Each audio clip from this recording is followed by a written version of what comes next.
One would be forgiven, in some respects, if they believed in the fantastical idea that there are an abundance of honorable mercenaries operating within the borders of the greater realms of the inner sphere and periphery.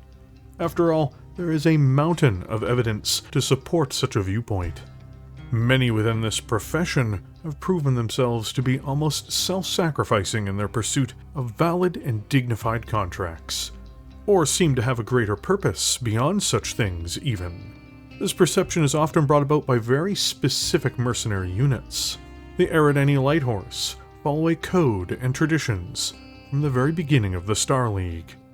The Calhounds were formed by a pair of brothers with greater ideals than simply earning a paycheck, who were caught out in the political wilderness of House Steiner. You could even say their highest aspiration was that they had hoped to stop war altogether. Even if this was an overly ambitious goal, you could see the beliefs driving it. There is, of course, the elephant in the room, the Dragoons. Starting as a clan recon force, but very much of the old clan Wolf Warden pack, rather than of the Crusader mindset.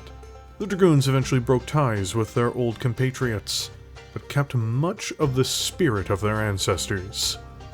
They, too, often will take on work which is not solely self-serving, and even will make challenges against great evils as they appear in the inner sphere, frequently at great cost and sacrifice for the greater good of all. And there are other notable and great examples out there in these mindsets.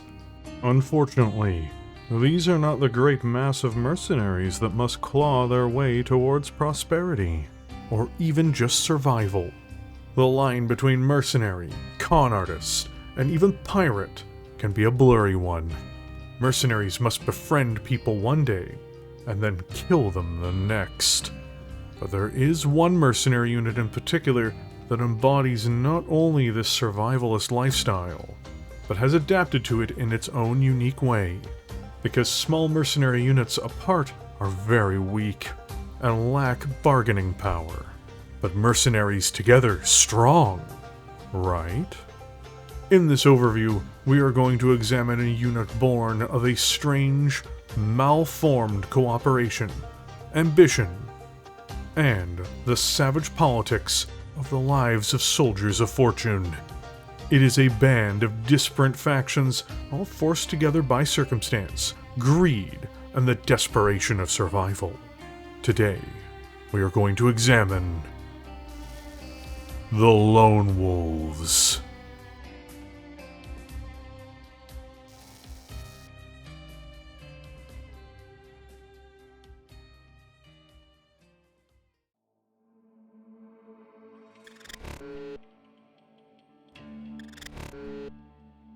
Mercenaries and auxiliaries are at once useless and dangerous, and he who holds his state by means of mercenary troops can never be solidly or securely seated.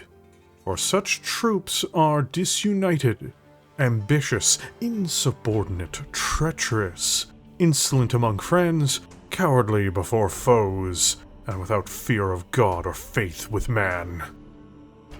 From Chapter 12 of The Prince, by Niccolo Machiavelli.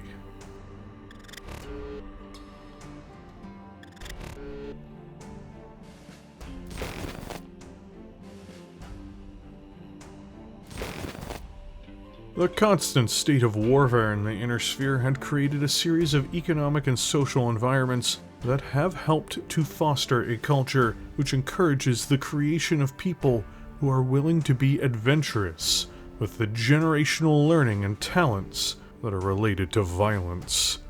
The children of mech warriors, tankers, aerospace pilots, support personnel, and military technicians are put into a pipeline for military service early in their lives. and this was especially true during the Succession Wars. War, for these people, may be considered a way of life. For many who fall into this tragic cycle in the ages of war that have canvassed humanity's time and space, they first do their time in their militaries, often being blooded in low-level or even vicious conflicts, and then they go on to find themselves on the other side of a military career. These individuals are left with the scars, both physical and mental, that such a life can bring. The next stage of life then has few roads left to it. Civilian lifestyles are hard to maintain, especially with functionally no support from the state to reintegrate into society. Thus, these persons are incentivized to take their talents where they are more needed, back into the war zone. Just some of the more enterprising of these soldiers will begin looking to cash in on their own skills rather than donate them. This time they're going to get the big payday that they never got while serving a house lord or local garrison. Naturally, there are other examples too. Some people never even get to the stage of working for a great house or periphery lord, and simply get drawn into the orbit of a mercenary unit before they graduate from an academy. Or it runs in the family. Others disown their own nations mid-tour and strike it out on their own. There are multiple ways that this can all get started, but start it does. There is just too much potential upside to being a mercenary, at least in theory, for those who want more than life is offering them. The reality, though, is often far less successful than these people imagine, as mercenaries and their fledgling units flame out fast. This will come as a shock to few people, but this can be largely put down to the fact that they are overwhelmingly starting small and with poor support. These units can't absorb things going wrong financially or logistically. Even more precariously yet, they will also struggle to find work. What work they can find falls into several camps. Some of it is extremely dangerous, resulting in high rates from the contractors themselves going from being alive to being dead. Alternatively, safer jobs pay so little that a unit can literally struggle to eat or to maintain their gear. As you can imagine, these inconvenient realities hit these mercenary units quite quickly. This then goes on to stimulate the infamous pirate to mercenary, and then mercenary to pirate pathway. Units and individuals drift from one to the other in some instances just in a bid to financially survive and continue to operate. Everyone wants to strike it big. No one wants to accept being cast back into the ranks of faceless serfs on some planet under a pompous noble, or a feckless local government. This also says nothing for people just getting locked into this mode of life. The pressure to succeed is intense, and often personally destructive, or even lethal. The private operators that don't suffer these kinds of fates often find survival strategies that work for them to allow them to prosper. Some of these units have lucked out and have ended up in operation for centuries. The most easy mode for any mercenary unit, at least in terms of the ability to find work of value consistently, with those as a background originally as SLDF troops, or from otherwise coming from elite units. They have the edge just around their reputation, and because they are institutionally very powerful, and can pull their soldiers over time towards a very high standard passing on knowledge between their older disciplined operators and their new talent. But for most units, they need to raise the bar in terms of the quality of soldiery they have on board, and then they need to establish strong contacts with politically connected clients over time to ensure they can bring in major paydays and stable contracts. Or they need to find some unique niche they can occupy that makes them valuable in some way to attract interested parties to them, rather than the other way around. So how does one thrive in these new kinds of conditions? Well, frankly, the most common path towards success is just raw skill. Next up, it's probably just dumb luck, getting opportunities at the right time or just treading water long enough.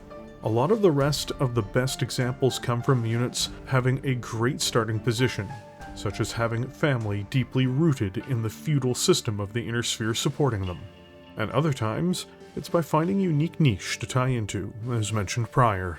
One such unique survival and prosperity niche has made an appearance since the opening of the Succession Wars, however, within one particular band of soldiers of fortune.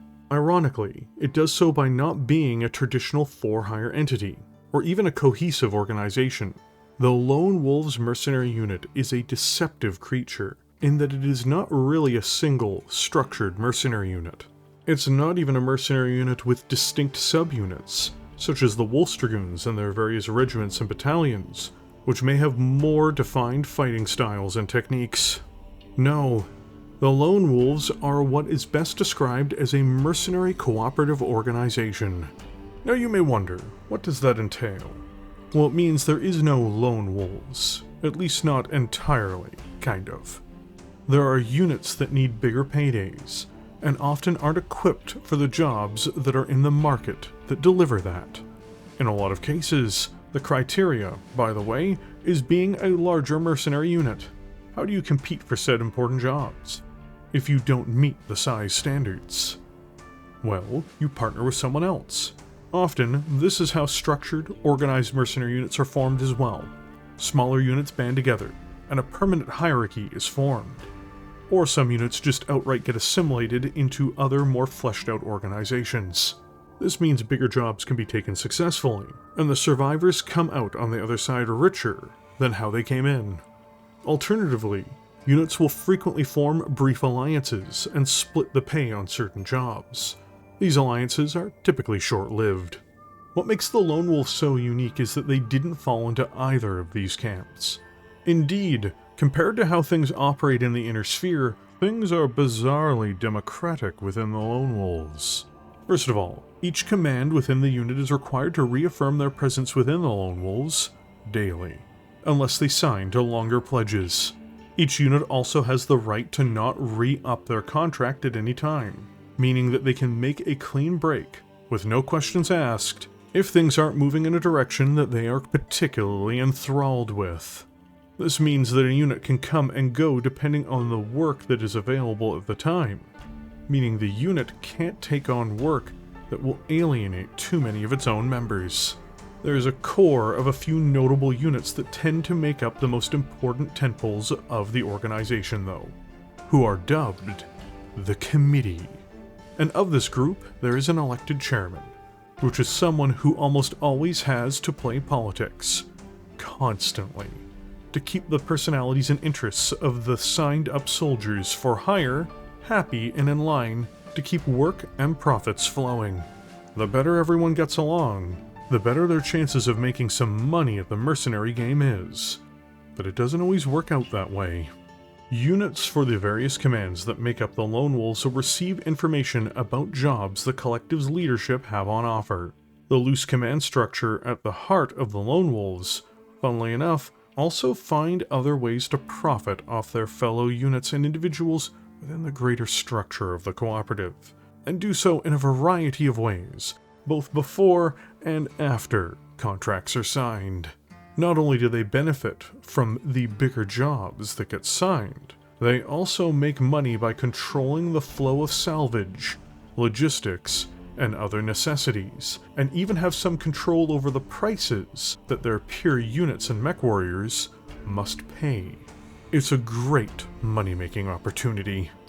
Truthfully, the Lone Wolves are just as much a cooperative as they are a trap for the units that join them, as there are many pitfalls and potential mishaps that the commands that sign up will have to deal with. The Lone Wolves are in truth a casino for people who are overly ambitious, foolish, naive, or desperate to try their luck at. And the committee is the house. Remember, boys and girls, the house always wins.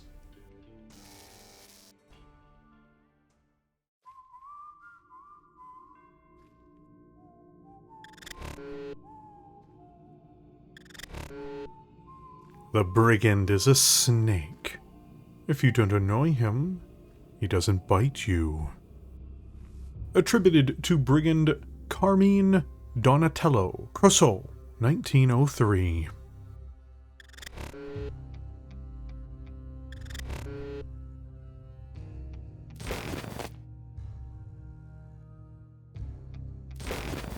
The inner sphere of the Third Succession War was, forgive my bluntness, a hellhole. The long, slow, grinding decline of the successor states degrading one another was in full swing, and nothing was in any way on a trajectory towards improvement in almost any category of life. Living standards continued to decline, economies were dysfunctional, technology was stagnant, and the war itself was a slow, burning nightmare that consumed countless lives, both in the form of ending them and ruining them. This era of conflict and crisis is noted for its lack of progress politically as well.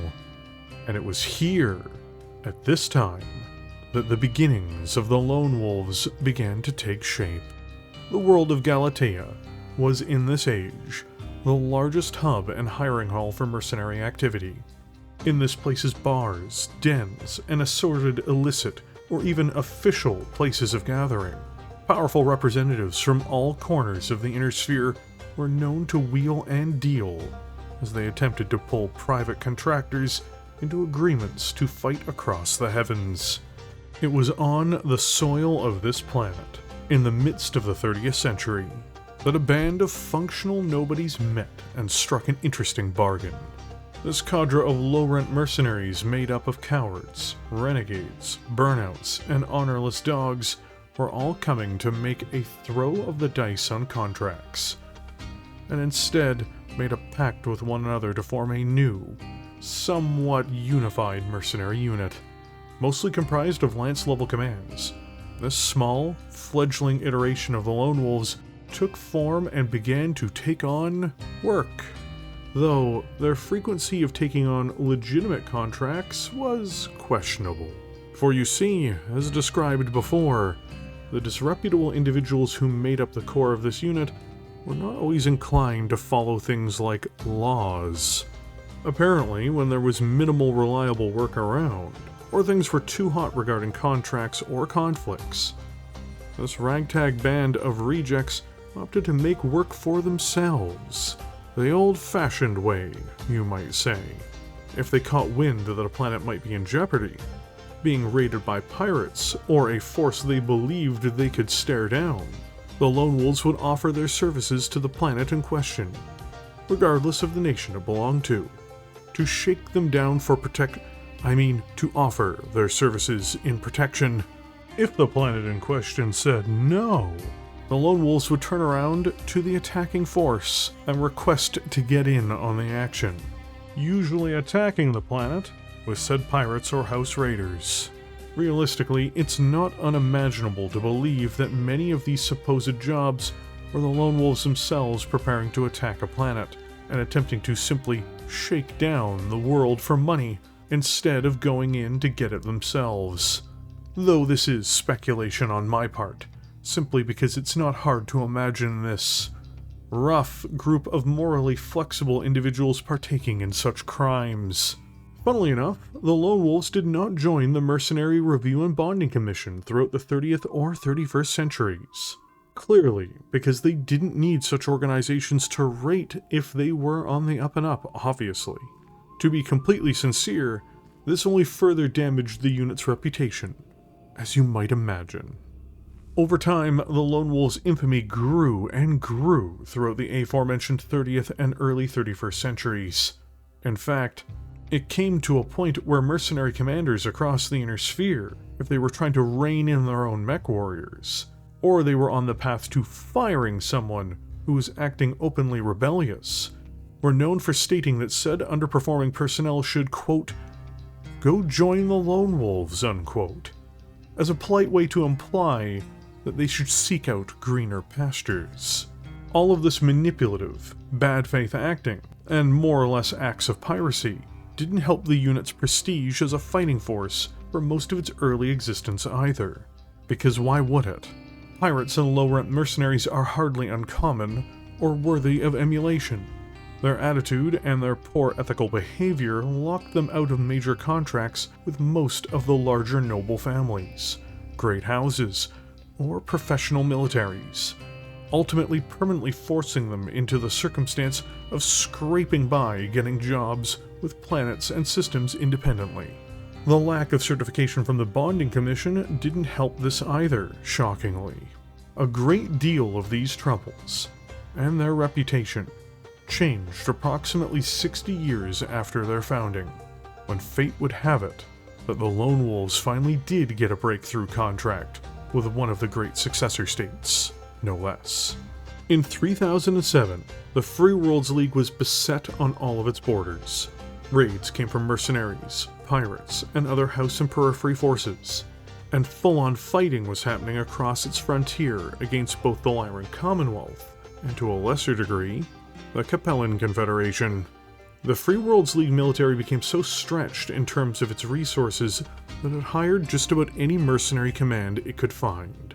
Apparently, even ones that weren't certified with the MRB. Taking on the contract, the Lone Wolves were flung into frontline service to blunt an assault by the Lyran Commonwealth, putting them directly in the path of House Steiner's Big Arrow push. This was a new kind of action for the Cooperative Mercenary Association, and definitely was a conflict of an intensity well past their typical scavenging across the frontiers of mankind. This culminated in the Lone Wolves participating in the grueling fight for Rochelle, near the end of the same year that they came under employment from the Eagle. The Lyran Commonwealth had been making a dedicated drive into the League at the time, and at the furthest reach of the penetration into the flesh of House Marik stood this bastion. The intensity of the battle in this national wound was such that the whole conflict zone became filled with corpses of soldiers and battle mechs, as the Lyrans threw themselves at the coalition of mercenaries and state defenders, who stood guard over the world. Such was the brutality of the fighting, as whole regions of the planet were turned to a churning hell of wet mud and broken bodies, that the losses incurred here, by both sides, rose to a horrifying and unsustainable 70% for almost every unit that participated in this Succession Wars-era slaughter.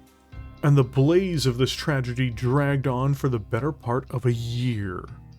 9 full months passed before finally, after countless deaths, the Steiners, against all odds and their own expectations, were driven back, and their ruin was cast off the surface of the now scarred world of Rochelle.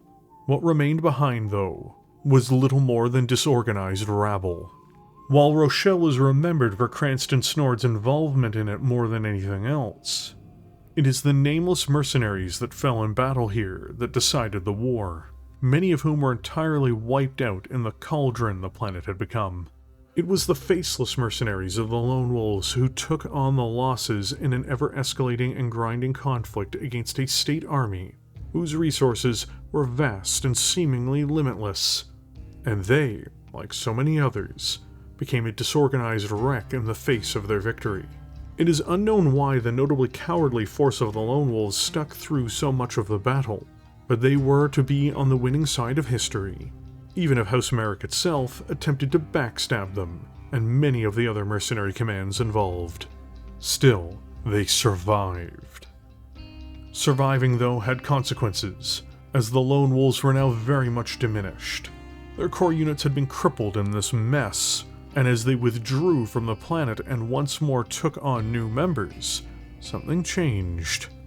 The old guard who'd run the unit for so long, the establishment, had been decimated on Rochelle, and the new, fresh blood joining their ranks were not of the same quality as before.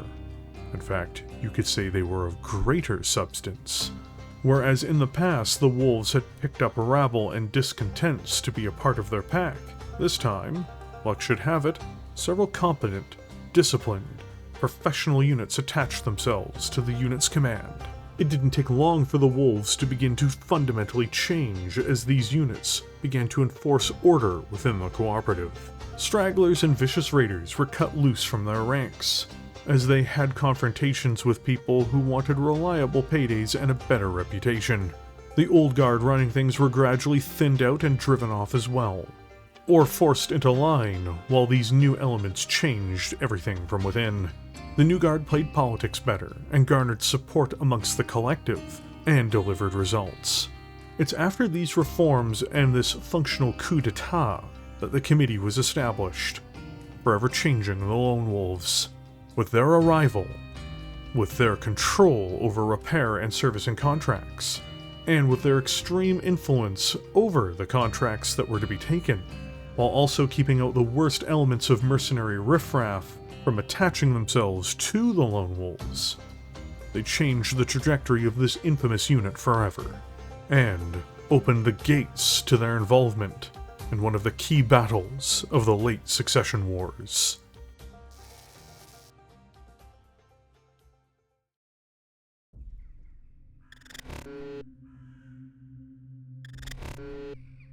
Then the real trouble started. The survey team on Galtor 3 found a real untouched Star League depot, about 3,000 kilometers from the false site. The news stunned Prince Davion.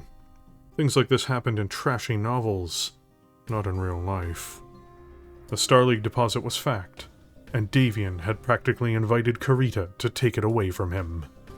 Excerpt from A Mechwarrior's Life by Margrave Sheridan Douglas. New Avalon Press, 1326.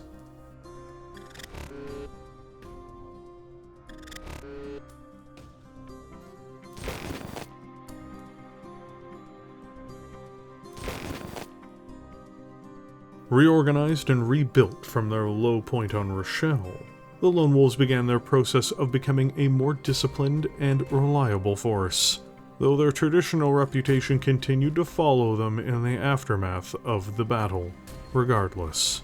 Another key note was that the Lone Wolves had been described as being overrated. In other words, their renown as warriors had not climbed much higher since Rochelle as well, despite improvements in their leadership and even the common soldier and mech warrior within their ranks. These reputational shortcomings were to be truly tested when they had the ill fortune to have been dragged into one of the most vicious battles of the late Third Succession War. The planet of Galtor has a long history, founded by two competing colonization projects, one which was based in Ireland and the other based in Asia. The planet had seen strife since its unification into a single, coherent political entity. The world, of course, had the misfortune of being in the proximity of the Davion-Karita border. It first became a planet of the Federated Suns quite early on, but as the Succession Wars began, it was traded several times between the two great powers as they savaged one another. Unfortunately for its residents, and soon every mercenary and house military member in proximity of this world, it was to become the site of a major battle in the twilight of the Third Succession War. In 3024, a person who may or may not have been First Prince Heinz Davion of the Federated Suns had major surveys take place across any and all captured worlds that had been taken in recent years. These were efforts made to recover and salvage battle mechs, as well as any other materials that could be of use. However, the most valuable finds were lost tech caches, or old, abandoned, hidden military facilities with priceless, irreplaceable technologies and machines. Galtor was an example of such a world, as it was recently liberated from the clutches of the Dragon. Studies based on algorithmic data and predictions had indicated the planet likely had a strong chance of having an abundance of yet untapped materials on-world. Hence Davion dismissed the idea, as the planet had been under the Combine's occupation for 100 years. And House Karita was known for their thoroughness when it came to stripping planets of their valuable resources, especially in this region. The initial survey conducted by the Federated Suns showed Hance's suspicions to be accurate. Tragically, that survey was flawed. All the same, in order to cause yet another wound to his draconic enemies, the Lord of the Federated Suns opted to turn the planet into an opportunity. The Davions, knowing that their counterparts would not be able to resist attempting to retake the planet if major lost tech reserves were found, planted evidence that this poorly guarded world, in fact, had a rich, untouched facility that the Combine never found. Galtor was to be turned into a trap before the DCMS made landfall. Local militias were mobilized, in this case the Galtor Irregulars, though this force was hardly well trained or equipped. Elements of the General Draconis March militia were present, but their numbers and system were extremely limited, and their quality varied wildly. The real teeth behind Operation Muffet, as it was to be known, was to be several regiments deployed on the orders of the First Prince himself, most of whom were troops being concealed to the best of their abilities until the time was right to strike. They wanted to maintain the illusion that the planet was barely defended, in order to further coax the Combine into making a foolish attempt to grasp the world for its untapped treasures. The two main, notable formations were the 12th Vagan Regulars and the 33rd Avalon Hussars. The latter of these two would be late to the battle due to logistical failures on behalf of the armed forces of the Federated Suns. Most surprisingly of all, though, as they were not contracted through the MRBC, the Davions had hired the services of the Lone Wolves. At this time, they were described as a group of individual lances, and the Davions referred to them internally as a band of criminals, green idiots, and renegades. As we know now, this is not the case, as the unit had moved into a more disciplined force even by this time, and the Lone Wolves, unfortunately, would find themselves in a real bloodbath. The primary problem was, on the Defender's side, it turns out that the initial surveys had been wrong, and the datasets from New Avalon's advanced computers had been correct. A massive Starleague depot was indeed found on world, thousands of kilometers away from their initial investigation site.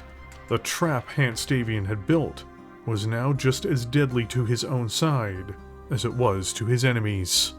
The tragedy only grew in size and scope when the Davion units were not immediately on hand, as planned, for their engagement with the Combine. Now, in 3025, the Galtor campaign was to become one of the capstones of the madness and catastrophes of the Third Succession War. The Galtor campaign was rife with communications failures, misdirection, and logistical shortcomings, as well as surprise and loss. In addition to all of that, the role the Lone Wolves would have to play in it was an important one. While the Combine drove towards destroying the 33rd Hussars, across the planet battles popped off. Notably, it was when the Draconis Combine's 21st Galladon Regulars landed near the city of New Derry that the Wolves were tested for the first time in this campaign.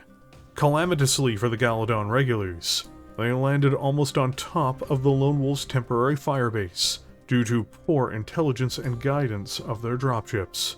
The Lone Wolves cut down a Combine assault mech in seconds as the two forces clashed almost immediately. It's of note that in this opening firefight and melee, some of the Lone Wolves reveled in the chaos and destruction of the time.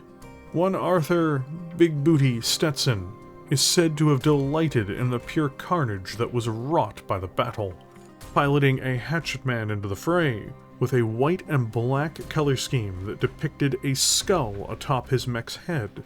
He roamed the battlefield and smashed in cockpits of any downed Galladon regulars who'd fallen in the slaughter.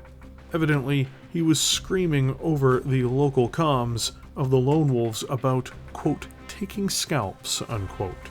The rest of the Lone Wolves acted little better in close quarters, slaughtering the DCMS troops where they could in this hot war zone.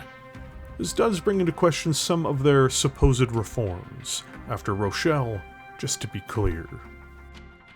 After the blood and steel had been shed in this opening fight, the regulars quickly pulled back, but not until after one of their battalions managed to take almost 60% of their forces as casualties.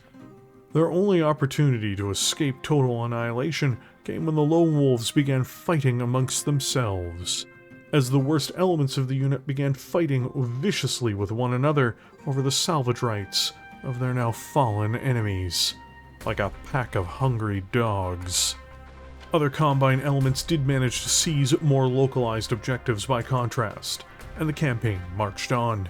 Eventually, as more DCMS forces came into play, New Derry and its surrounding region were cut off in terms of supplies and reinforcements, trapping the Wolves, Dahar Draconis military militia, and General Liao Yao's brigade into an encirclement. They were also isolated with a large number of desperate and scared civilians. This had the outcome you might imagine. The city exploded into chaos, especially as the Combine began the process of bombing and strafing the pocket with aerospace assets. Reports flooded the area that the Caridans were also using nerve gas, causing desperate people to begin to panic buying safety measures. Transports were jammed too as people were driven into a fear-based frenzy. And if that wasn't bad enough, looting began as the Lone Wolves took advantage of this dire situation. While avoiding being bombed by the Combine, their mechs roamed the streets, taking whatever items of value that they could and using raw force to do it. This came to a halt when the commander of the Dahar DMM, Sir William Dobson, challenged the Lone Wolves in open combat. The Wolves, not done with their meal yet, accepted the challenge from the gentleman in the manner which he proposed, as if it were a showdown at high noon. And unlike their successes against the Combine before, 2 of their mechs were cut down by PPC fire from the bright orange warhammer of the Davion officer. The looting came to an end, and just in time, because the Combine from this point forward wasted no time, not even waiting for reinforcements, to eradicate the remaining troops trapped in New Derry. Despite having the region isolated, there were only 2 clear attack vectors towards the city, which had been built between a series of marshes, rivers, and forests. Dobson, the militia, his district forces, and their mercenary allies were now put into a difficult position determining where the fight was to happen. They could choose to face the Galladon regulars under the conditions outside of the city, where they would have to defend the Ruther River Valley to the north, and ground between the Wild Forest and Mendoza Hollows. This was quickly determined to be suboptimal by Sir Dobson, and instead, the decision was made to not oppose their approach directly, and to fight the Combine in the city itself. The Lone Wolves were intentionally divided into their subunits and were formed into hunter-killer groups. The biggest contingent of them were positioned into the northern industrial district of New Derry. These troops were used as fast strikers to cut into the flanks of the enemy as they advanced into the city, and they were intended to fade before they took too many losses. Another group of Lone Wolf pilots took to the venerable urban mechs that the Davions could call upon in the defense, and concentrated in the Dublin Town Square, a transport hub, as a reserve force. Other forces from the Federated Sons and local militia took up vital defensive and reserve positions across the city. Local citizens, typically firefighters and policemen, were even pressed into service, forming makeshift flamethrower, Inferno SRM, and SRM teams. Those who couldn't be compelled into service fled the city into the forest surrounding it, in hopes of avoiding the conflagration that was now destined to come. The 5th Galladon regulars attacked, coming into the city from the north. They were supported by dozens of aerospace fighters as well, giving them an advantage from the skies. It was here where the Lone Wolves truly made a name for themselves.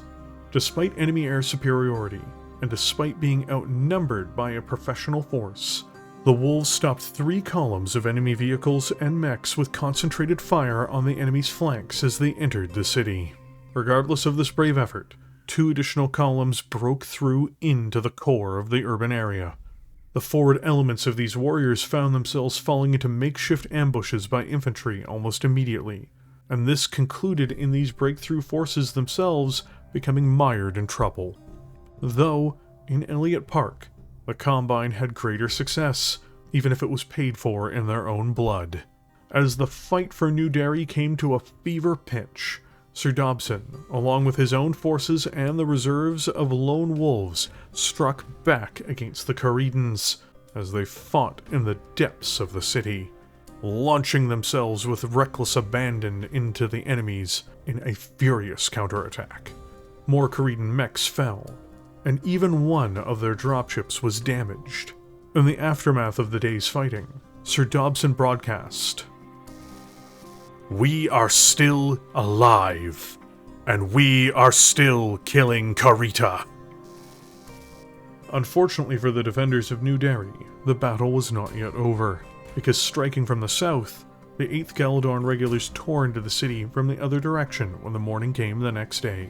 The defenders on this approach were quickly overwhelmed and forced back into the heart of the city. Sir Dobson ordered every single Lone Wolf lance to meet up at Elliott Park, with the remnants of his own militia force. They counterattacked, together, the deepest penetrations made by the Kharidan forces. Hours passed as the unified defenders, brought together out of desperation, fought like cornered animals against their would-be killers. In the thickest of the fighting was Sir Dobson's warhammer. Lone Wolf Tech Harold Anderson described Dobson's condition when he returned to Elliott Park after hours of this bloody fighting. Throughout the day, Sir Dobson would turn up at the park and leave with any Lone Wolf mechs that bothered to obey his orders. And, as sure as I'm standing here, each time he came back, his warhammer displayed a new dent or streak of laser burn. Eventually, his Holly SRM took a hit, and the wreckage dangled behind him like a dead bird. It was a painful sight.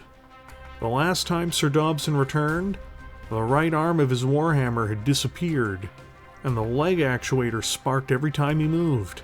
He would have gone out again if his Martel medium laser hadn't overheated and fused his central servo links. Even when the 8th Galadon made its final assault, he stayed with his machine, firing his PPC and looking like a proper sitting duck. He's a brave man, I don't mind telling you. As more Lone Wolves listened to their orders and entered the fray, the 8th Galadon's losses mounted. Eventually, through these vicious counterattacks, Kharidan forces became separated from one another.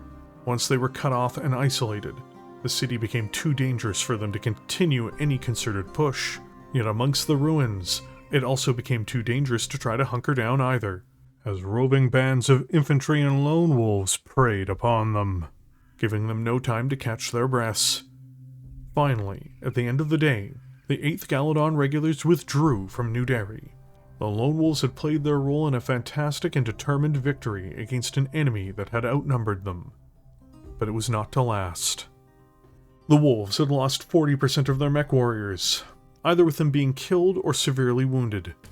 This also said nothing of their material conditions aside. Elsewhere on the planet, fighting had become an intense series of battles. To the Federated Sons, it even appeared after the second phase of the war that they had held out against their Combine opponents, despite the blood both paid to maintain their grip on Galtor. There was not supposed to be a third stage of operation, or at least, the Sons thought it would be mad if it took place. And thus, that is exactly what happened. Forward intelligence officers from the Draconis Combine Mustard Soldiery entered the city after more bombing took place. No major thrusts were made towards the besieged ruins since the fallback of the 8th Galadon regulars, if only because the Combine saw no reason to waste resources on an obvious form of attack once again. This caution was thrown away, however, once a large drainage tunnel was uncovered that ran directly beneath one of the strongest Davion positions within the heart of the city. A plan was quickly put into place by General Samsonov, who ordered several dropships to firebomb the already battered city, before the 2nd Amphibian Group and the remnants of the 8th Galadon regulars were thrown into the breach. The Amphibians exited the tunnel system into the very middle of the city and began blasting everything that moved, before rushing headlong into Elliott Park, which was still the center of Davion operations in the city. What awaited them were the remnants of the ragtag defenders that had held out the whole time. Once more, Sir Dobson led his allies in the defense, this time from a captured awesome battle mech. The defenders had been chipped away at, however, by the fighting earlier in the campaign. Many of their mechs were in some way inoperable, assaulted from within and being struck at once again from the south. The mobility of the defense was now hopeless. Kharidan aerospace forces simply bombed marked targets, and anyone who tried to resist aside were cornered from both sides slowly but surely. Discipline eroded amongst the defense and collapsed into chaos. Sir Dobson was killed in a brutal battle where he refused to surrender or eject. His awesome exploded in a massive fireball upon its destruction, taking his life as it did. The other Davion forces continued to resist, but upon his demise, and upon the odds turning against them, there was only one group who wouldn't be found amongst the corpses of the defenders of the city. Knowing their situation had been precarious, the wolves had commandeered and hidden several dropships in the New Derry airbase. They filled these machines with salvage over the course of the battle, and now, in their fighting retreat, they filled the ships with as many of their own as possible, before the craft roared to life.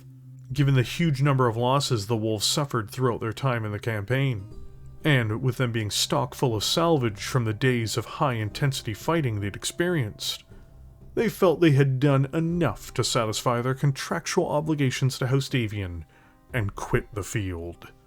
Shortly thereafter, House Davion rebuffed the last of the Combine's efforts to take the world, and the dragon pulled back its wounded talons from their operation. The fighting had been far bloodier and costlier than anticipated for Hans Davion, or well, the body double of Hans Davion probably, and his Federated sons. And it was costlier for the Lone Wolves as well, but for those who survived, for those that didn't find themselves dispossessed, this gig turned out pretty great actually. Surprisingly, they made it out alive sparring with some of the toughest fighters they could, in the dying days of the Third Succession War. That alone is worth its weight in gold as far as their reputation was concerned, even if they bowed out early.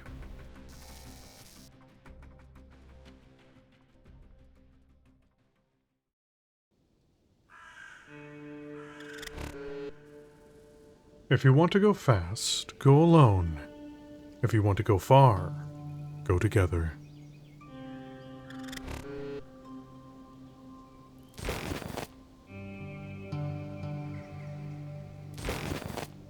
Not everything gets to be exciting all the time. After participating in several big battles, like Rochelle and Galtor, this brought up their credentials as credible mercenaries, even if they've quit the field early on Galtor. Unfortunately, these peaks in their reputation, despite their blemishes aside, were followed by long valleys. The Lone Wolves went back to their old methods, albeit with a bit more information to hand. They preyed upon Capellan planets, apparently discovering which planets were in the path of Hans Davion's ruthless advance, and offering those worlds options for protection. The Confederation turned down the Lone Wolves' offers on the planets where they made them, and ignored the obvious intelligence gains they'd have made, as each world the Lone Wolves approached was attacked shortly thereafter. In the War of 3039, a similar trend appeared, though there aren't any specific or noteworthy accounts of their actions in this conflict. In comparison to the heaviest fighting in the Inner Sphere's history, these conflicts simply flirted with danger. It was nothing in comparison to what lay on the horizon.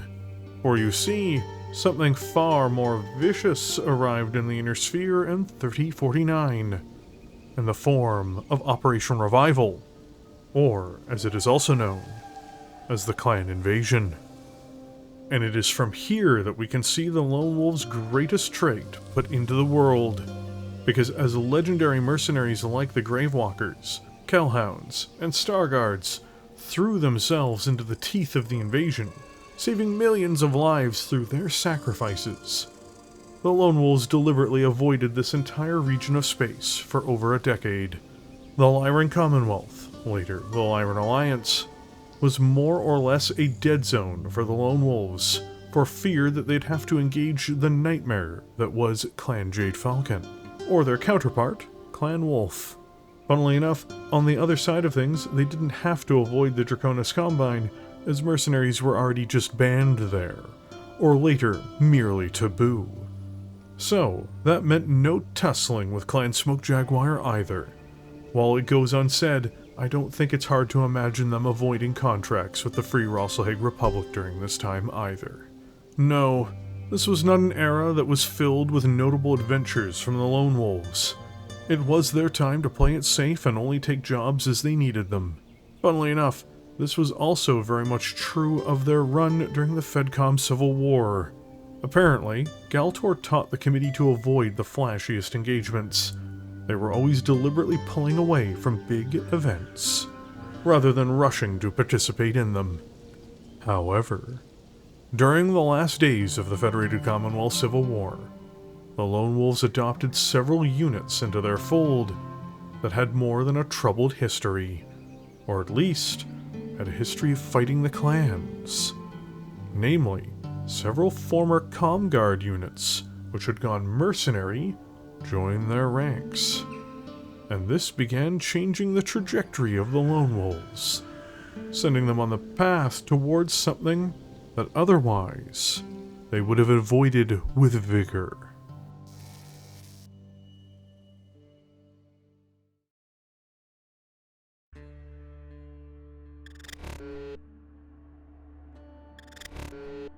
Say, to me, success is hitting Wolf's Dragoons where it really hurts. And if we crush Zeta Battalion in this little shindig, all the better. Hell, who knows? I might just have a shot at old Jamie Wolf himself. And that's just what we'll get done ourselves. After that, when we've proven the Dragoons can still bleed badly, who knows who'll come looking for more. And if we're really lucky, they might do something stupid all by themselves, like retaliate against the Blakists.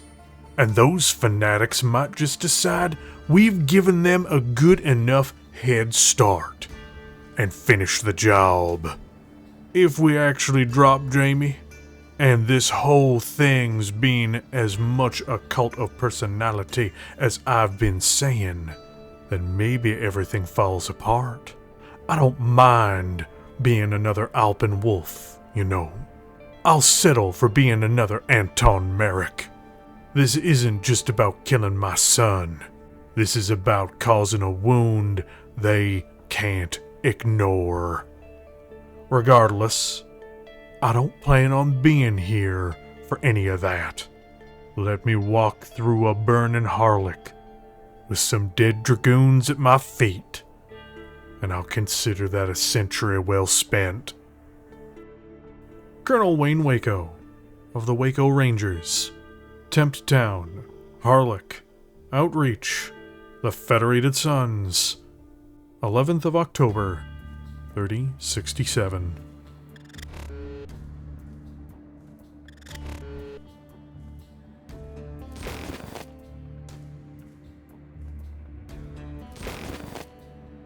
The Inner Sphere quietly, in the background, since the moment of the clan's invasion, had been heading towards a disaster of unprecedented proportions.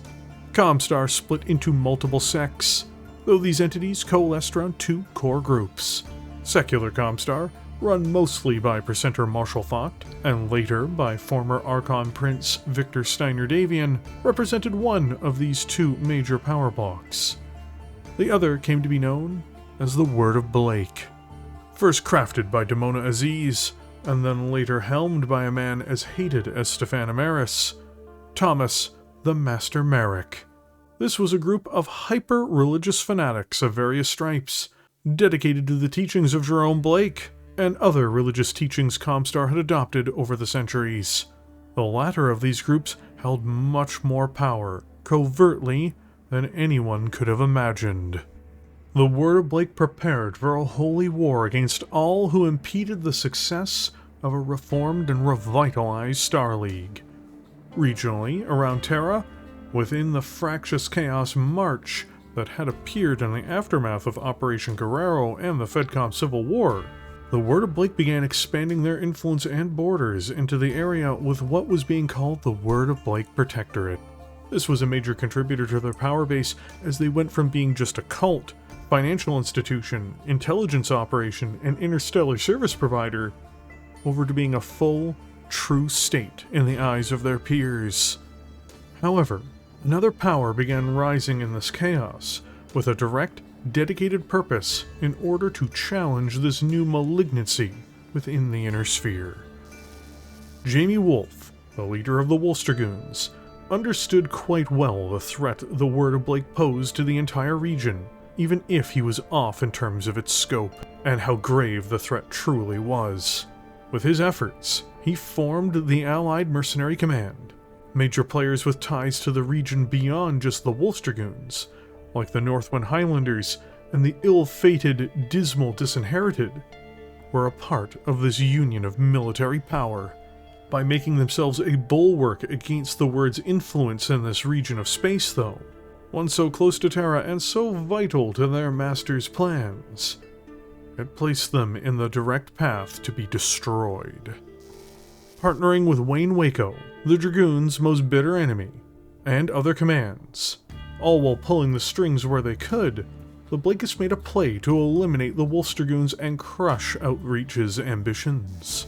After a series of spats between the two groups, mostly in the form of covert activities, things came to a head on October 15th, 3067.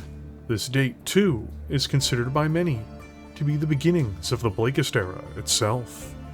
Multiple mercenary forces, typically housed on Outreach, joined the Blakeist cause, knowingly or unknowingly, as hordes of mercenaries turned on the Dragoons, launching a vicious attack against them and crashing into Harlech City. There were a multitude of reasons for those forces to join the Blakeist cause, and none of them were, of course, about adopting the word's faith. In many cases, it was either money, or revenge, or some form of malicious behavior that the Dragoons and their allies had kept a lid on. The most notable groups taking part in Waco and the Blakeists' plot were Smithson's Chinese Bandits, the 51st Dark Panzerjägers, and the Tiger Sharks. Though there were an abundance of additional infamous units that joined this march towards doom, both their own, and perhaps even a march towards the destruction of the civilization of the Inner Sphere and mankind as well. And a unit that almost joined this list of fools and monsters was the Lone Wolves. Just prior to the beginnings of hostilities between the Rangers and their allies against the governing authorities on Outreach, the Lone Wolves arrived in system and offered the planetary government their services for the defense of the system. A very common trend in the Wolves' history. They'd picked up on information from somewhere that something was going down, and they were looking to profit from it. The Chaos Marches, while brutal, was not a place where a huge threat was going to come down the pipe. It's also the case that the Blakeists themselves had somewhat infiltrated the ranks of the Lone Wolves, and had been influencing some of the information sets the committee had access to. Either way, Outreach scoffed at their attempt to get a contract to defend the system. Like so many before them, they should have treated this as a warning. The Lone Wolf sat on the sidelines as Waco made his march on Harlech City, and as the planet started to go straight to hell. Internally, however, there was a struggle within the committee and from their attached units, between continuing to do nothing or joining the attackers, as the Lone Wolves are typically prompted to do after their contracts are refused by local governments. This was a Blakeist trap, trying to urge the substantial Lone Wolves cooperative into war with the Wolf Dragoons to further diminish the defenders, but the committee held strong and resisted, if only because their survival senses were tingling. A company of Lone Wolves broke ranks and defected to begin striking the Dragoons' home guard firebase, and rumors spread fast that the Lone Wolves had sided with the Temptown insurgents. These rumors even spread throughout the ranks of the Lone Wolves themselves, and units began fragmenting away, either choosing to side with Wayne Waco or Jamie Wolfe, as a war broke out between the Lone Wolves themselves within their own base on-world. After hours of brutal internal fighting, the committee made their choice known, joining the pro-Wolf Dragoons forces to annihilate the Lone Wolves who, against explicit orders, joined the Blakeist-backed aggressors. Several defectors, including several obvious Blakeist plants, seized a Lone Wolves dropship and fled to the edge of the system. The committee and some of their most trusted units rallied to them to pursue the traitors within their own ranks, leaving behind many pro-Dragoon Lone Wolves to continue the fight against Waco's foolish campaign. Ironically, those left behind were later slaughtered after Wayne Waco killed Jamie Wolfe, after the Dragoons engaged Condition Farrell, a backup plan to wipe out many of the independent mercenaries on-world. The Lone Wolves Committee caught up with their traitors and destroyed the dropship that had taken flight after a brief battle. Seeing that outreach from where they were had devolved into a hellish death trap, the remaining Lone Wolves fled for the last major hiring hall, Galatea, to plan their next steps and to lick their wounds. The fire they had fled from concluded with the end of outreach as everyone knew it, the eventual harrowing of the Wolves Dragoons, and the beginnings of a war that would break the Inner Sphere for decades. And it was a conflagration that almost consumed them too, as it consumed the Dragoons, Waco Rangers, and countless other commands. It also clearly taught the Lone Wolves once again that you don't want to be involved in the big gun battles. They are bad for business.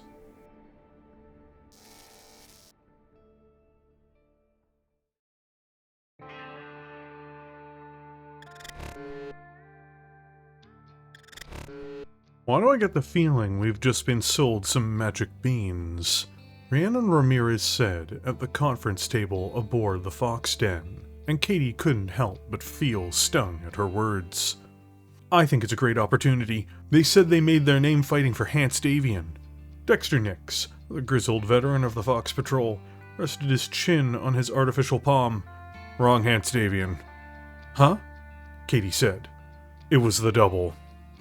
The Fox Patrol discussing their fortune at having joined the Lone Wolves aboard their dropship in the Galatea system, 31st of August, 3151.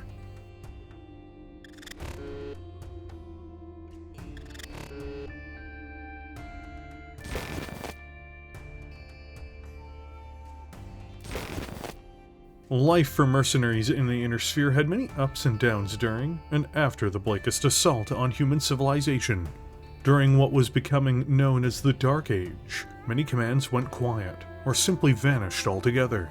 In the case of the Lone Wolves, it can be mostly assumed at this point that they remained true to themselves, keeping away from the big fights, and lurking in places where they could take advantage of chaos, or easy prey, in order to enrich themselves and their various cooperative members.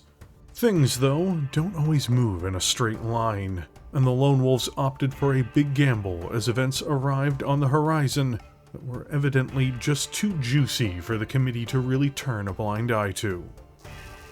In the dying days of the Dark Age, one Malvina Hazen, Khan of Clan Jade Falcon, and a genuine terror to the Inner Sphere, tore across the Lyran and Republic's frontiers on a rampage of destruction in her lust for death and destruction. As fate would have it, she, like many Khans of Clan Jade Falcon beforehand, flew too close to the sun and found herself in a contest with Clan Wolf over the fate of Terra. As with any time someone comes up against Clan Wolf in a high-stakes bout, even if in theory they win, on the other side of the equation, it's a terrible loss. In this instance, Malvina was destroyed, along with most of her Taumen. The Jade Falcon occupation zone shattered, and became the core of the chaotic region known as the Hinterlands. Inside of this area, not only are there desperate actors in dire need of support by military contractors, but there is a treasure trove of clan supplies and technologies waiting to be seized by scavengers of all sorts. This region of space has become a fast cash-in for anyone who can try to make the treacherous journey.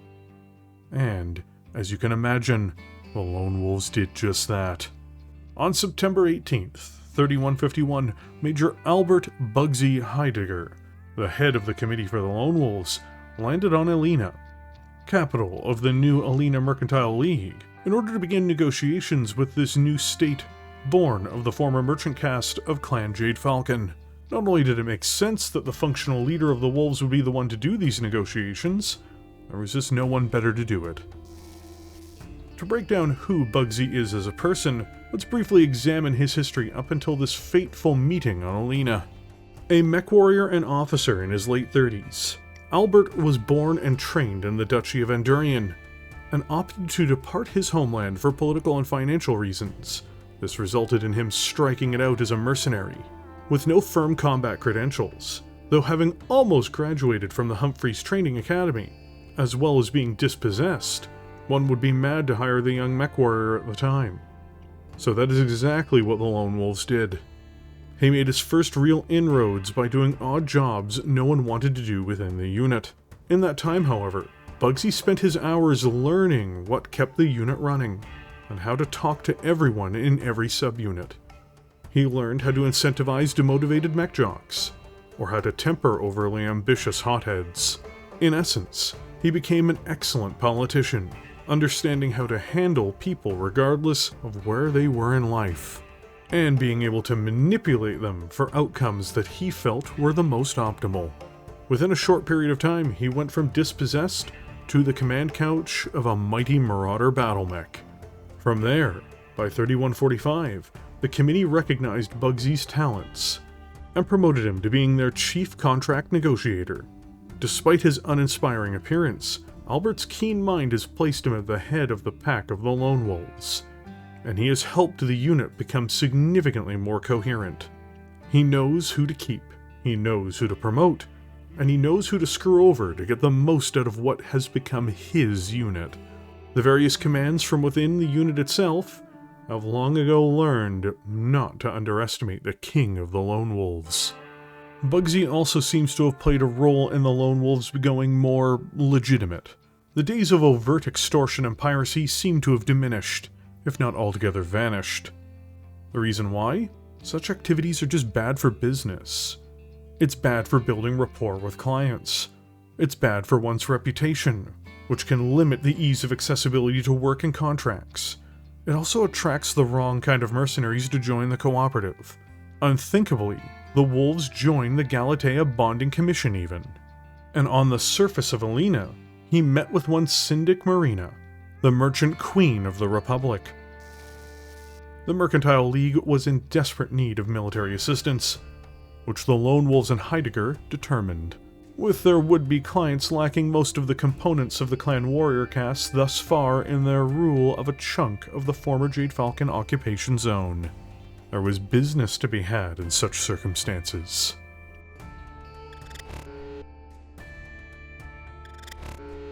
The Lone Wolves are hoping you might be interested in contracting our services. I know it's a bit unorthodox thinking on our part, you all being clan folk who don't normally throw in with lucre warriors. But the way we figure it, you're in a bad spot. You're out here, you're exposed, and you need all the help you can get.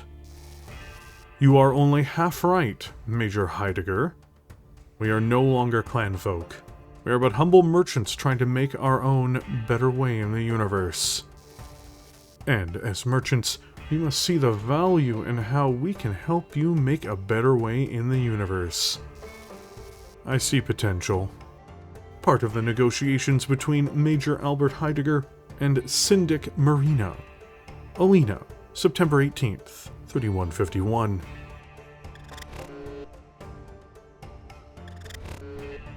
The main goal of the Lone Wolves here was simple. They wanted to acquire clan mechs from their employer. The reasoning for this is easy enough to work out. The better the Lone Wolves' machines, the easier their jobs afterward could become. Quite bluntly, clan tech battle mechs were quite a prize to be able to hand out to those whom Albert wanted to grant favor to, within the Lone Wolves as well. The eventual agreement wasn't perfect, and also involved training the local militia of the AML, but a contract of sorts was forged, one which both satisfied, but also did not satisfy, both groups. And from there, the Lone Wolves' first step into the war zone that was the Hinterlands was truly made. Things got off to a quick start when a week later, the Fox Patrol, one of the Lone Wolves' components at this time, found itself engaged in a firefight with bandits who had been absconding with the AML's mechs over the prior weeks and months. They successfully drove back this attempt, helping the Lone Wolves prove the value of their contract with the League within only a week of striking it. In the weeks that followed, Mercenary forces which had been recruited for the defense of the AML, which was now in the process of expanding its financial empire as much as it could across the Hinterlands, had a disaster of upheaval because of their hired guns. The Tread of Doom had a member of their unit kill one of the AML's own, and was imprisoned for it. The Mercenaries, not taking too kindly to this, went rogue and blew the jail before beginning a campaign as raiders on the planet. Syndic Marina, being livid and rightly so, overreached and voided all mercenary contracts, including the one that the Lone Wolves had signed. The committee, including Bugsy, weren't particularly enthralled by this outcome, and immediately sought to remedy it. After all, they didn't get their clan mechs unless the deal was done, and they had several months to go on their main contract with the AML. So, Albert put his unit's money on the line to hold other mercenaries to account in the AML's employ.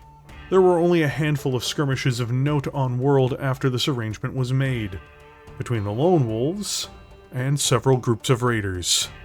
If the other units acted out of line, the Lone Wolves were to bring them to account, and any damages were on them to pay out going forward. The contracts were drawn up and signed.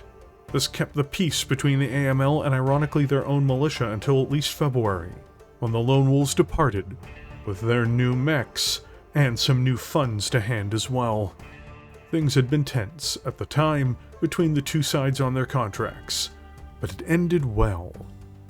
The real issue the Lone Wolves apparently faced while working for the Merchant League was that they simply wanted more action, more combat pay, more salvage rights, and they were going to go hunt for that in the wild west of the Hinterlands, which was going to bring them to the ultimate test of the Lone Wolves in their current incarnation, bringing them for once into a battle where they were not able to control the outcome the way they normally intend to.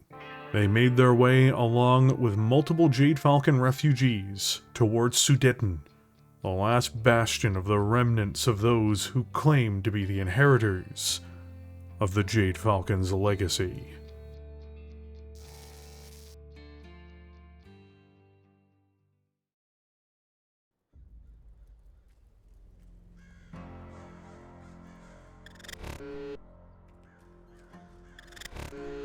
Kanji Chistu, my most humble greetings. Allow me to introduce myself. I'm Bugsy Heidegger of the Lone Wolves, at your service. We're a long-time mercenary outfit and are looking for a new patron to fight for. We had previously been stationed in the Alina Mercantile League, working directly for Syndic Marina, but we found it a bit too quiet for our tastes, and thought we'd water our horses in greener pastures, if you take my meaning. I understand if you find the idea of hiring mercenaries distasteful. You are a proud clan warrior of excellent repute, and of a progressive mind. If it is your decision to not hire us as we come begging, I would accept that, but I felt it was worth it to give it a try. Whatever the case may be, hiring or sending us along, might we have permission to burn into Sudeten and allow the units in my outfit to rest and refit? Maybe do some trade? Even get some relaxation in? I will understand if the answer is no, and we'll just hang out here and recharge our batteries and be on our way. In any event, we await your decision and will make no move to burn in towards Sudeten without your permissive invitation. But when Syndic Marina said she was sending folks here, we thought we'd give it our best shot in the dark to find where the action is. I hope I took a stab at the right back, and you'll have need of us one way or the other. Sincerely, Major Bugsy Heidegger of the Lone Wolves. A communication sent to Sudeten by the Lone Wolves Committee Head, Major Albert Heidegger, the Sudeten System, 20th of February, 3152.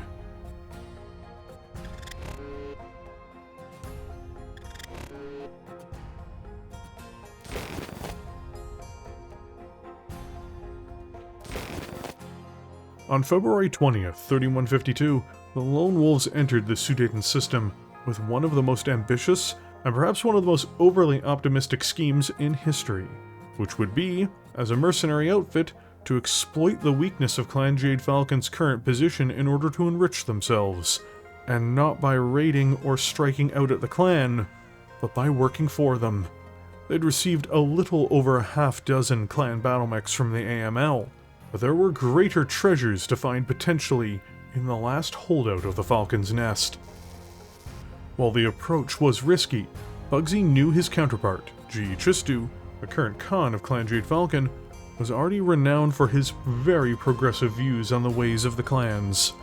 This didn't guarantee success for the Mercenaries, of course, but they knew, just like the AML, the Falcons needed bodies.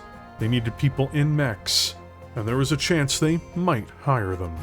A deal of sorts was unable to be met. Chistu simply couldn't hire Lucre warriors. His own political position wouldn't allow for it, but they were able to find a port in the storm, as it were, in order to trade and take leave for approximately a week. It didn't stop Heidegger from continuing to spin stories and play games to attempt to gain access to what the wolves had wanted, Clantic equipment and contracts. But alas, even his power of manipulation had reached its limits. That was, until the arrival of an unexpected guest. For you see, no mere pirates, nor raiders, or other hinterland states had come to knock on the door of the fortress that was Sudeten and its capital. What came was a fleet of dropships, displaying Hell's Horse's IFFs, and one which approached the planet in deadly silence.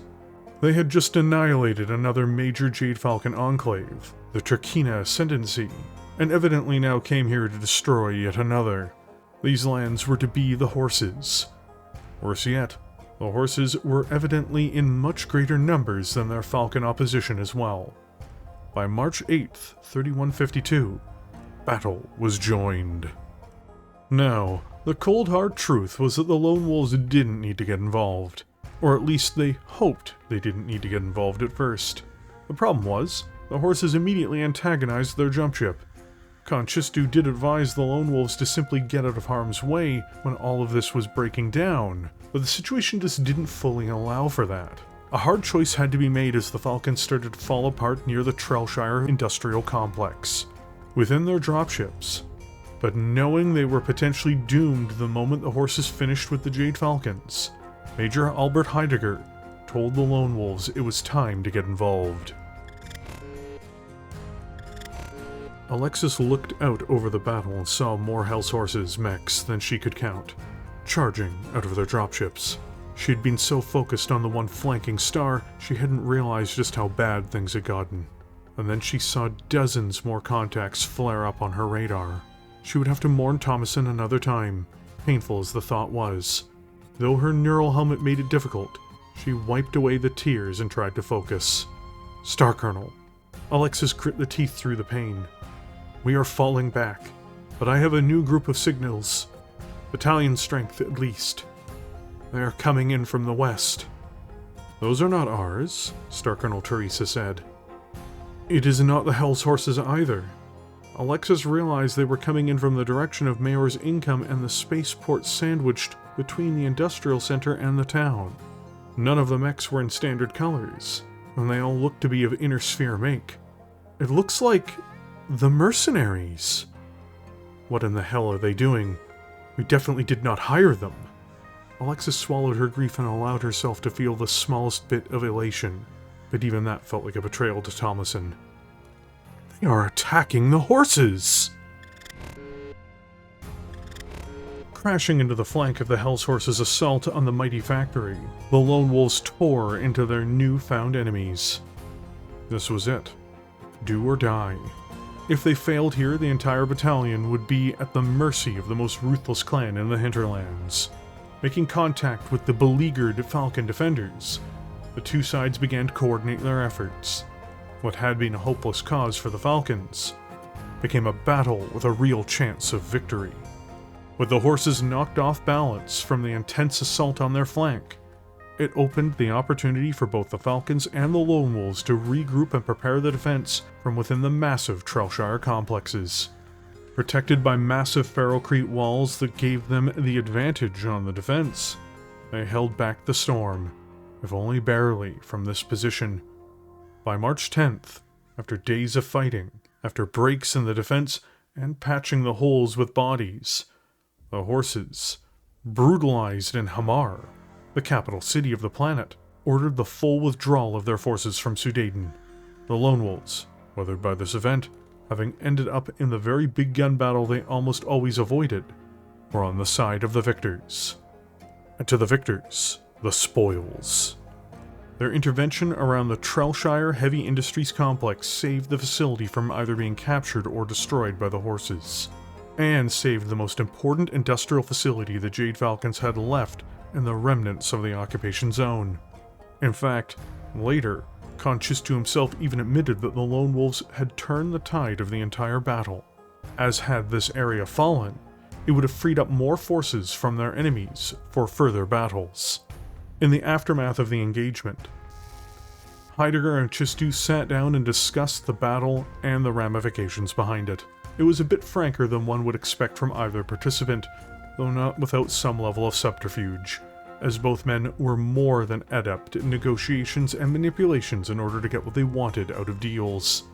Bugsy pointed out his soldiers fought without hope of reward, and G questioned why the wolves hadn't sided with the Hell's Horses, likely indicating to what the Lone Wolves were notorious for.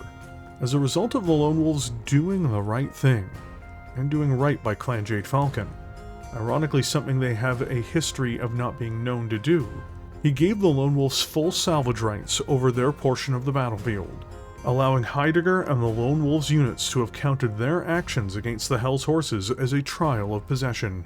In other words, whatever they could take was now a Sorla of the Mercenary unit. But that wasn't all.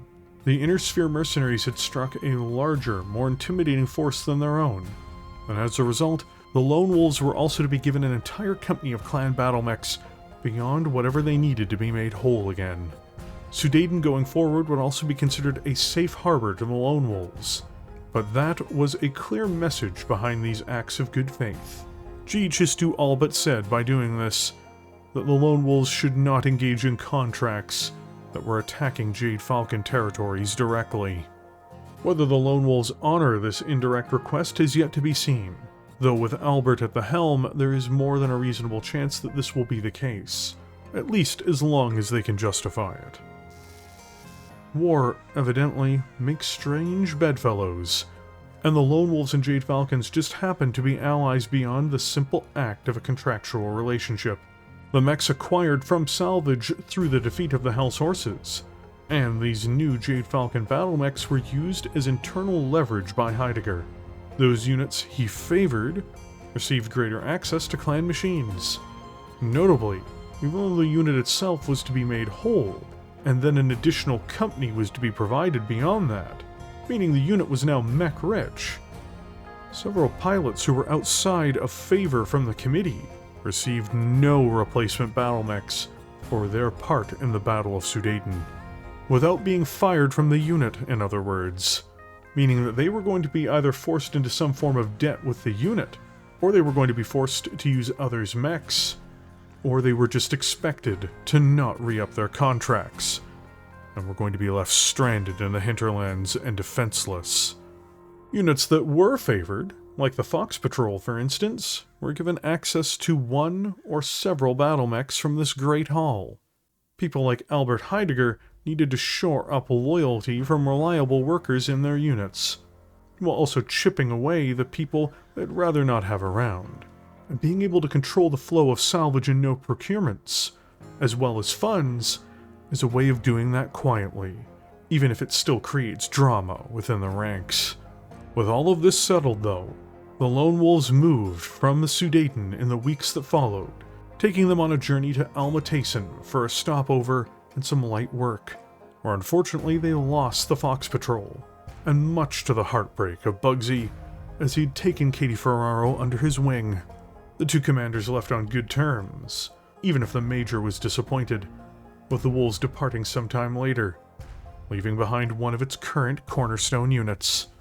What's to be sure of now is that with new mechs in their inventories, with money on their side, and with a capable head of the committee, who knows when to fight, when to run, and when to deal, the Lone Wolves will very likely continue on their pathway of success, bolstering their strength in the chaotic and lucrative Hinterlands for months, if not years to come.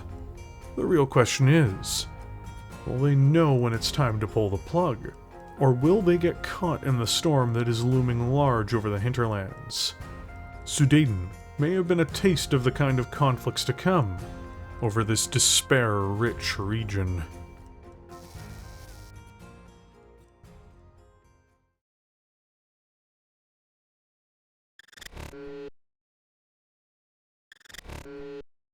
A lion used to prowl about a field in which 4 oxen used to dwell.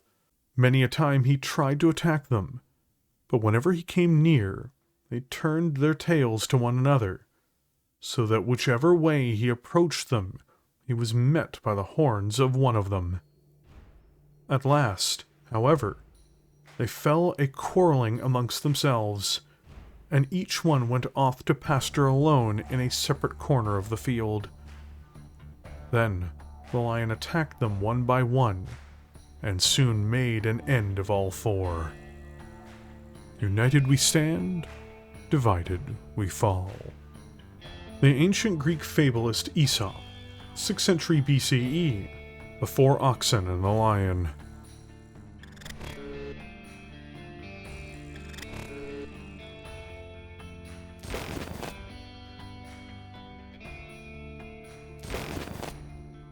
After a journey 200 years in the making, what can truly be said about the Lone Wolves? They ironically embody the code of privateers and pirates that once sailed the high seas on ancient Terra, where the crew could unelect their captains after a certain duration of service, or they could choose to jump ship at various safe ports if the greater volume of the crew did not come to the conclusions of leadership that they agreed with.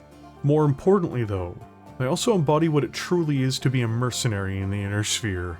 Self-interested, factionalized, and corrupt, the Lone Wolves have fought themselves, fought their enemies, waged war on behalf of clients, and extorted almost everyone they've ever come into contact with for money or equipment. There is no honor among thieves. Truthfully though, they've clearly evolved on their journey. At the beginning, they truly were pirates in all but name. Extortionists and thugs, they raided and bullied as much as they assumed genuine contracts. They changed after Rochelle and Galtor into a much more professional operation, adopting more and more characteristics of the mercenaries that fit the high status they eventually fell into. Now, as of the Ilclan era, despite still wheeling and dealing, there is a much more notably noble streak to them, at least under the rule of Albert Heidegger, though this should always be tempered with the idea in mind that Bugsy will do what he has to do to stay in charge, all while rewarding those he favors and starving those he does not. To be a lone wolf is to be defined by one's desperation. It is to be defined by one's hunger for work, but it also is to be defined by one's willingness to cooperate, to set aside differences with rivals in the interest of collectively taking money that's on the table. It's about getting paid, and about getting ahead, and working together to do it. And sometimes, screwing over your fellows in the process, if you can play your cards right. Or they play their cards wrong. The Lone Wolves might be stragglers, but together they are a pack. One that will scrape every corner of a conflict zone for every sea bill, every bit of salvage, and any production surplus that they can. And if your new friends get killed, but the job's done, well, the Lone Wolves also embody this timeless quote as well. Look on the bright side, kid. You get to keep all the money.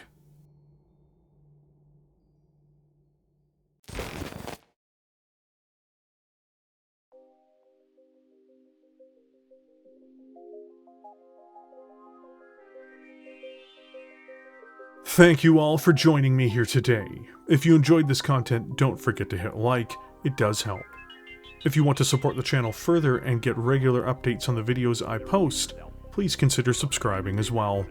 On the production side, this was actually one of the hardest scripts I've written, and I have zero idea if this is going to be well received. I could go on forever, but I got distracted from this script multiple times by events in my life, and it's also an entirely different style of script than I've really done before.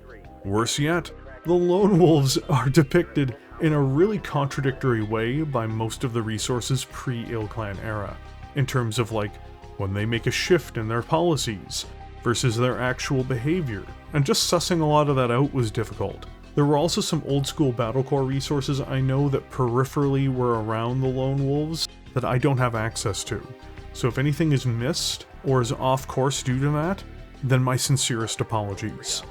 I also didn't focus much on their subunits, like A Starwind's Whippets or the Fox Patrol very much, because this is more about the Lone Wolves themselves. Like the Fox Patrol is planned to be getting a video in 2026, then they will just have more of their own video versus being lumped into this. Just as a quick aside and a fun fact, I created this video for the Big Kappa and Kerensky backers from the Battletech Kickstarter. I know that sounds kind of weird, but let me explain. I'd been invited to 2 separate events with them in attendance. And I say this and mean it, they are some of the coolest cats I've had the opportunity to hang out with, and I wanted to give back to them, because I was basically a guest of theirs in an indirect way. I promised to have this up within the year, when the schedule permitted. I hope this video meets your guys' expectations. Also, just because I touch on the campaign in a very limited way in this video, if you want a really elaborate breakdown of the Galtor campaign, I strongly recommend Sven Vanderplank's video on the subject. This was not a resource for the video itself, but I want people to know there is a place to get a super detailed deep dive on that campaign, and Sven does a great job in that video. Next year, expect videos on the Locust, Phoenix Hawk 2C, Marauder 2C, Magister C of Canopus, and hopefully both the Fox Patrol and the Kellhounds. Lots of big videos, and hopefully some others I can sneak in as well. So, with that, what do you think of the Lone Wolves video? Did you enjoy it? Or by contrast, did you despise it with every fiber of your being? Let me know in the comments section below, and I will catch you all there.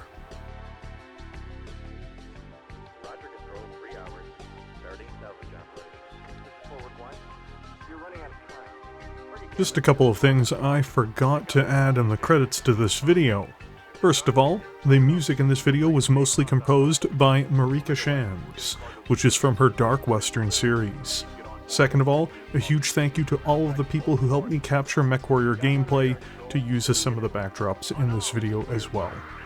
Thank you. Also, mad props to Alan Blackwell as per usual for creating the really wonderful image of a marauder going through the forest in the Lone Wolves color scheme. You'll also note that you are currently seeing me on the screen rather than just a picture in the background. Part of that is because apparently YouTube prefers it when you actually show your face at several points in the video, and a lot of people have been running into difficulties on this system, and so I would like to avoid most of those difficulties, so unfortunately that means that you are going to have to see my rather diabolically tragic face, at least for a moment. Thank you everyone. I hope you all have yourselves a great day.